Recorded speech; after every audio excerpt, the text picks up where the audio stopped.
A conversão é um tema importante para os cristãos, né? Se converter, a ênfase que a gente dá a isso é algo relevante, eu concordo com isso. Mas a maneira como muitas vezes a gente trata sobre conversão, sobre salvação, inclusive, é uma maneira bem superficial e, em vários sentidos, não bíblica.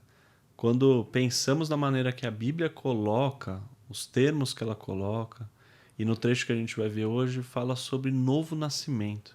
O que é nascer de novo, né? Lá em João capítulo 3, Jesus vai falar isso com Nicodemos, mas aqui é que a gente vai ver em João capítulo 1, no Evangelho de João, desde lá já estava falando sobre o que é esse nascer de novo e quem são essas pessoas que nascem de novo, o que elas fizeram para acontecer isso e quais são as diferenças, que tem de diferente em nascer de novo. E fica nesse vídeo se você quer tratar sobre três assuntos que eu acho muito importantes. Como lidar com traumas no passado, como lidar com o problema do mal no mundo e como encontrar propósito de vida. Sim, são três temas muito complexos, muito mais profundos do que o vídeo vai tratar como um todo, mas a gente vai abordar o quanto o Evangelho fala sobre cada uma dessas três coisas a partir do início. O Nascer de Novo já trata sobre isso. Então acompanhe comigo, a gente vai ler aqui juntos, aí na sua tela, o Evangelho de João, capítulo 1, a partir da NVT, a nova versão transformadora. E diz assim: No princípio, aquele que é a palavra já existia. A palavra estava com Deus e a palavra era Deus. Ele estava no princípio com Deus.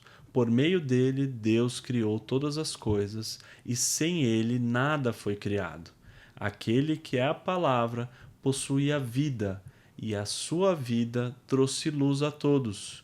A luz brilha na escuridão e a escuridão nunca conseguiu apagá-la. Então, esses primeiros 5 versículos são versículos famosos, assim, é quase como uma poesia, provavelmente um hino cantado na igreja primitiva, é algo que marca, né? É algo bem poético, bem profundo e com vários detalhes aqui bem interessantes. Esse versículo 5 é um versículo que a gente vai tratar hoje, né? E fala: a luz brilha na escuridão e a escuridão nunca conseguiu apagá-la. Já reparou nesse versículo aqui? A gente vai tratar também sobre isso, mas vamos continuar a nossa leitura até o versículo 14. Deus enviou um homem chamado João para falar a respeito da luz, João Batista, a fim de que, por meio do seu testemunho, todos crescem. Ele não era luz, mas veio para falar da luz. Aquele que é a verdadeira luz que ilumina a todos estava chegando ao mundo. Veio ao mundo que ele criou, mas o mundo não o reconheceu. Veio a seu próprio povo e eles o rejeitaram. Mas a todos que nele creram, a todos que creram nele e o aceitaram, ele deu o direito de se tornarem filhos de Deus. Estes não nasceram segundo a ordem natural, nem como resultado da paixão ou da vontade humana, mas nasceram de Deus. Assim, a palavra se tornou ser humano, carne e osso, e habitou entre nós. Ele era cheio de graça e verdade, e vimos sua glória, a glória do Filho único do Pai. Eu até sublinhei aqui para você ver de novo, para a gente ler, esse versículo 13.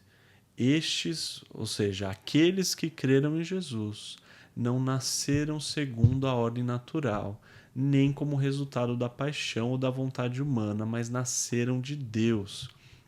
Olha que curioso pensar sobre isso, né? Pensar no poder do Evangelho, no que o Evangelho está se colocando para si, falando assim, ó, no momento que você crê em Jesus, que você crê nesse Evangelho, você já não nasceu da mesma forma, você não é como as outras pessoas. Isso é algo forte de se falar. Você nasceu de Deus. O que isso implica pra gente, assim, logo de cara? Que a gente pode parar para pensar, né? Pensa no quantos traumas, frustrações, conflitos existem a partir do que a gente pensa da nossa história, do nosso nascimento. Eu não sei se você, quando você nasceu, quando você foi concebido, se foi dentro, se seus pais estavam num relacionamento saudável, se eles eram casados, se eles estavam namorando, se foi um namoro duradouro ou se acabou logo em seguida, se foi apenas um relacionamento que durou uma noite apenas. É comum, acontece com muita gente. E isso pode gerar todo tipo de conflito. Mesmo aqueles que vieram de um casamento saudável vêm em situações complexas. Quem é pai, quem é mãe, sabe o quão frustrante é muitas vezes lidar com o filho, mesmo que você planeje tudo. Tem situações que não vêm como você gostaria, que o filho tem desafios que nenhum pai está preparado, seja esse filho o primeiro ou o quinto. São desafios que a, a vida apresenta a gente, né? E quando você vai pensar na sua própria história, na sua vida, você muitas vezes reflete sobre isso, né? E isso traz com a gente. Essa nossa história, ela é carregada em relação às coisas que a gente pensa sobre a maneira que a gente veio ao mundo, né? Se a gente foi desejado, se foi tranquilo, quanto os nossos pais sofreram para cuidar de nós, o quanto isso gerou um conflito ou não. Então, pensa sobre gravidez não desejada. É algo que a pessoa ali que nasceu desse tipo de gravidez, ela vive em conflito. Eu tenho um amigo que sofreu com essas questões e compartilhou isso uma vez sobre os pais questionarem a possibilidade de fazerem um aborto quando descobriram que a mãe estava grávida dele. Então, é um desafio. É um desafio lidar com isso e não é fácil. E, e o Evangelho trata um pouco sobre isso. Porque a noção de propósito que a gente tem de vida, a noção do que realmente vale a pena a gente viver e pensar, e se a nossa vida tem algum sentido, a gente passa por esse caminho, né? De pensar sobre a nossa família, a nossa história. E o Evangelho aqui, o nosso texto, e esse versículo principalmente, está falando, ó, no momento que você crê em Jesus e você aceita esse Evangelho, você tem o direito agora de se tornar filho de Deus. E só isso já seria uma tremenda notícia, já seria algo que parar para pensar nisso, você ser filho do próprio Criador desse mundo, é loucura. A gente está acostumado com esses termos, mas é loucura. Mas o Evangelho de João deixa claro que não é só isso. Ele quer mostrar o quanto essa verdade tem um impacto real na nossa mente, na maneira que a gente enxerga nós mesmos. Estes que creram não nasceram segundo a ordem natural, nem como resultado da paixão da vontade humana. Ou seja, mesmo que você tenha sido planejado, mesmo que os seus pais tenham vivido um casamento saudável e queriam ter você como filho, como filha, isso não define totalmente quem você é a partir do momento que você crê em Cristo. Porque mesmo assim, existem conflitos, traumas, frustrações. Família não é algo fácil e lidar com isso é complicado.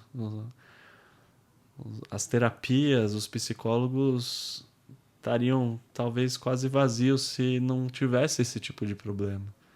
Né? Minha mãe gosta de brincar, tudo é problema da mãe, né? A mãe é culpada de tudo. Porque muitas das coisas que a gente reconhece, a formação da nossa identidade vem a partir daí. E o Evangelho está adaptando isso para outra coisa. Está transformando, está revolucionando a nossa vida, para a nossa referência ser outra.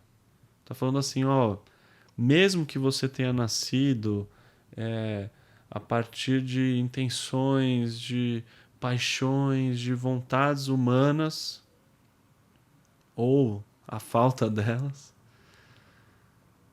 hoje, se você crê em Cristo, você nasceu do próprio Deus. Nascer de Deus é nascer com um propósito que vai além, é nascer de um Deus que é amor e que não faz nada de errado, não comete erros, não falha em seus propósitos. Se você crê em Cristo, tenha plena e absoluta certeza que existe um propósito por trás da sua vida, que existe um desejo real de alguém que é poderoso para fazer qualquer outra coisa, mas decidiu te gerar. E essa é a primeira parte aqui, primeira reflexão que eu tiro nesse texto.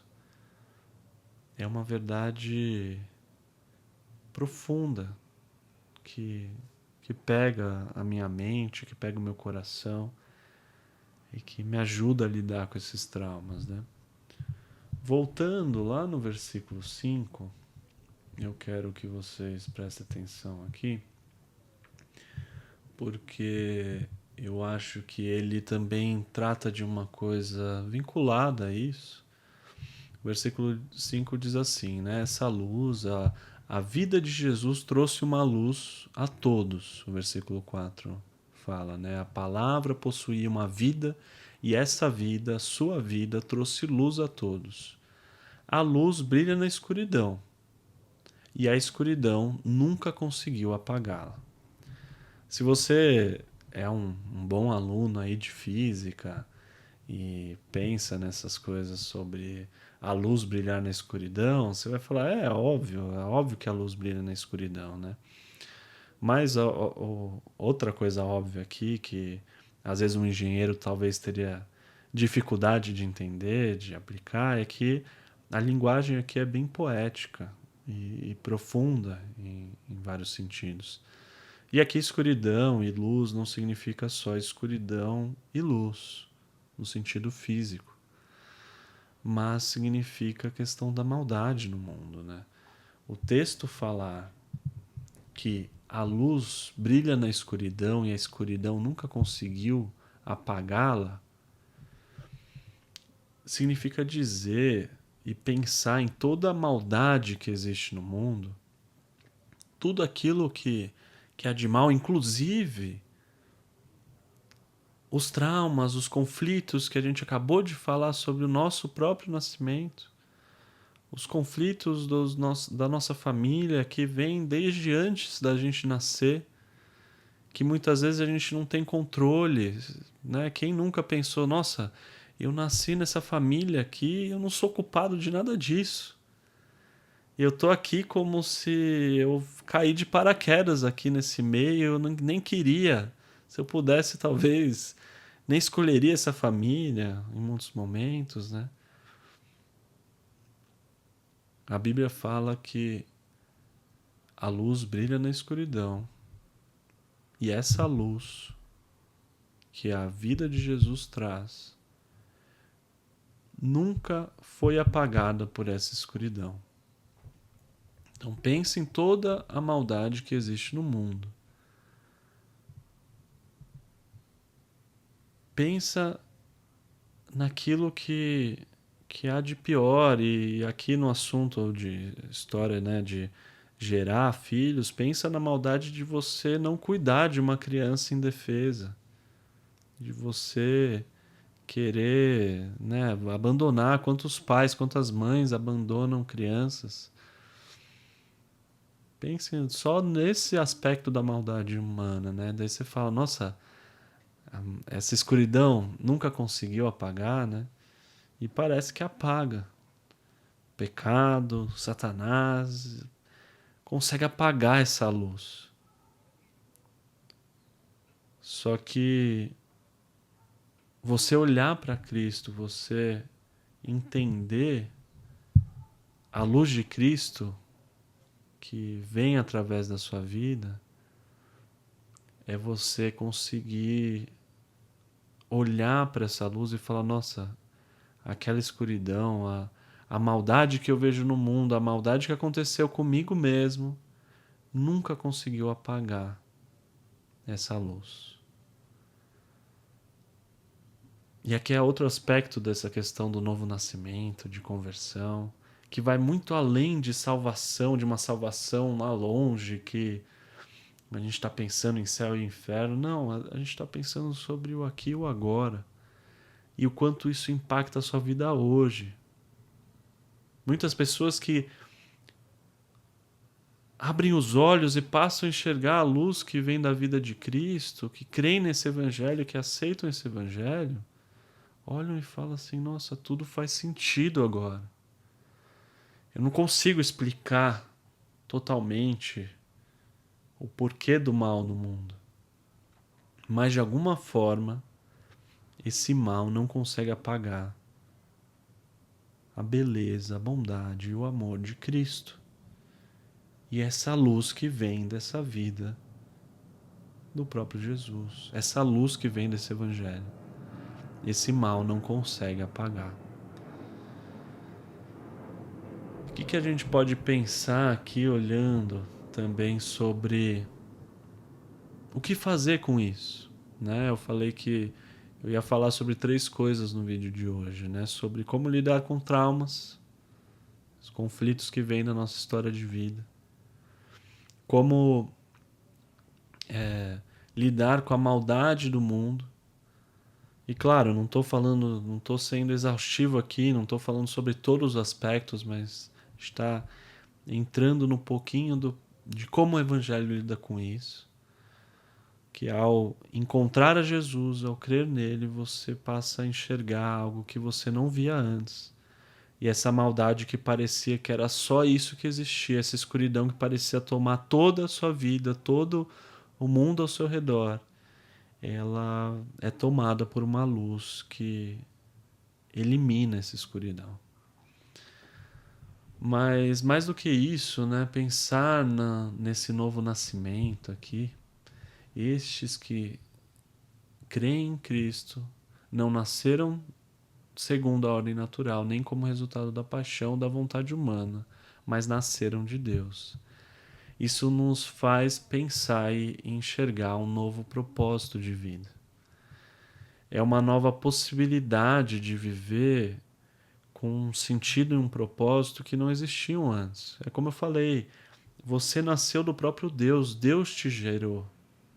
E Deus, por mais que os nossos pais tivessem a intenção de nos gerar, a intenção de Deus ela é muito mais completa, poderosa. Deus, sabendo tudo, tendo noção de todas as coisas, quando Ele gera algo, Ele faz porque é algo que é muito bom, que tem um propósito definido. E nessa busca intensa por propósito, a gente tem que pensar, parar para pensar, olhar para textos como esse, olhar para o Evangelho e enxergar que o ministério de Jesus, a obra de Cristo, esse Evangelho que faz Jesus ir até a cruz, morrer, ser crucificado e o seu sangue ser derramado, é um sangue que purifica o pecado. Não só o pecado que está em nosso coração, mas o pecado de toda a criação. Em que sentido que eu digo isso? Outro aspecto aqui importante do nosso texto, no princípio, aquele que é a palavra já existia, a palavra estava com Deus. O que esse texto te lembra? Gênesis 1. No princípio, dá um vínculo claro. Deus fala no princípio, haja luz. E aqui o Evangelho de João começa falando, ó, no princípio aquele que é a palavra, o próprio Jesus, ele já existia. E eu quero te falar agora e conectar você com a criação lá atrás e te mostrar que o Evangelho ele inicia uma nova criação. É uma nova criação que se inicia a partir da antiga, mas redimindo essa antiga. É a partir do sangue do próprio Jesus que lá no final do Evangelho eu vou mostrar para você o que, que acontece com esse Jesus. E aqui eu dou spoiler disso, né? Ele, ó, aquele que é a vida, ele veio até nós, mas o mundo não o reconheceu. Ele veio ao seu próprio povo, ali no versículo 11, e eles os rejeitaram. Essa rejeição levou até a crucificação, mas ele ressuscitou, demonstrando uma nova vida, uma nova criação que se inicia em Cristo. O que isso faz diferença para a gente, Zé? E daí?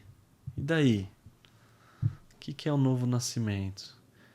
É você entender que a partir de Cristo todas as coisas se fazem novas. Você é uma nova criatura, como diz o apóstolo Paulo. E a partir do Evangelho, você pode viver um propósito de vida hoje, reconhecendo essa nova criação daquilo que Cristo faz. Olhando para essa maldade, essa escuridão que há no mundo, mas reconhecendo luz, reconhecendo Jesus onde Ele está e a capacidade que Jesus tem para sobrepor essa escuridão, essa luz que não é apagada pela escuridão, mas transforma ela. Então, esse vídeo, essa reflexão é para você que às vezes está sem esperança, sem propósito, que não sabe como lidar com os traumas da sua própria história, que não sabe como lidar com os maus, a maldade que há nesse mundo. E é enxergar em Cristo a luz no fim do fim do túnel. É enxergar em Cristo a possibilidade de viver uma nova vida em conexão com aquilo que Deus está fazendo nesse mundo. Que Deus te abençoe e que você consiga enxergar isso na sua vida e ser renovado em esperança, em amor e na luz de Cristo, que pode alcançar todo aquele que nele crê e que o aceita.